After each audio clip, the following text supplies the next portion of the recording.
AP tourism మంత్రి కందుల దుర్గేష్ విజయవాడలోని హయత్ హోటల్లో AP chambers of commerce and industry ఆధ్వర్యంలో జరిగిన టూరిజం వాటాదారుల సమావేశంలో పాల్గొన్నారు. ఆర్థిక పురోగతి, ఉపాధి లక్ష్యంగా ప్రభుత్వ ప్రైవేట్ భాగస్వామ్యంతో పర్యాటక రంగాన్ని అభివృద్ధి చేద్దామని పిలుపునిచ్చారు.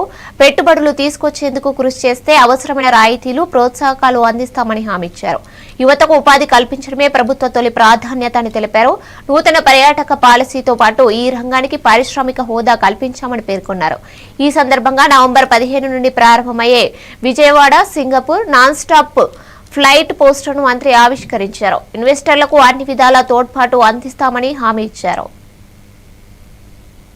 సృజనాత్మకత విభాగానికి చైర్పర్సన్ పొడపాటి తేజస్విని గారికి, అదేవిధంగా ఆంధ్రప్రదేశ్ రాష్ట్ర కల్చర్ మరియు tourism special chief secretary Shri Ajay Jain గారికి, జిల్లా కలెక్టర్ శ్రీ లక్ష్మీ షా గారికి, ఇక్కడికి విచ్చేసినటువంటి 50 మంది దేశభక్తులందరికీ కూడా ప్రత్యేకమైనటువంటి వందనాలు తెలియజేసుకుంటూ, భారతదేశంలో పరాయి పాలనల్ని పారద్రోలటానికి, స్వేచ్ఛావాయువులు మనందరం పీల్చుకునేదానికి ఉద్యమాలు చేసి ప్రాణాలర్పించినటువంటి అనేక మంది త్యాగధనుల యొక్క త్యాగం వల్ల మనం ఇవాళ ఈ స్వేచ్ఛావాయువుల్ని పీల్చగలుగుతున్నాం.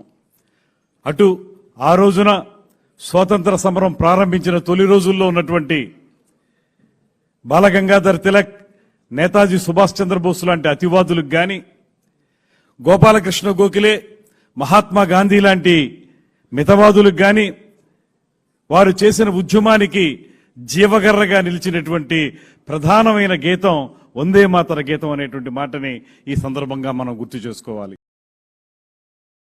రచించి ఇవాళకి 150 వసంతాల సుందర స్వప్నం మన ముందున్నటువంటి సందర్భంలో ఈ కార్యక్రమాన్ని కాశ్మీర్ నుంచి కన్యాకుమారి వరకు, ఆసేతు హిమాచలం కూడా మనందరి గొంతుకలు.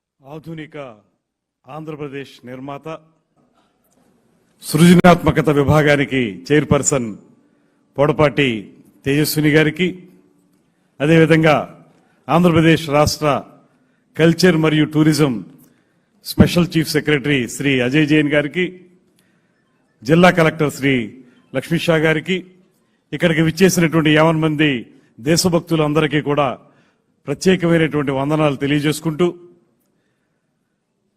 భారతదేశంలో పరాయి పాలనల్ని పారద్రోలటానికి,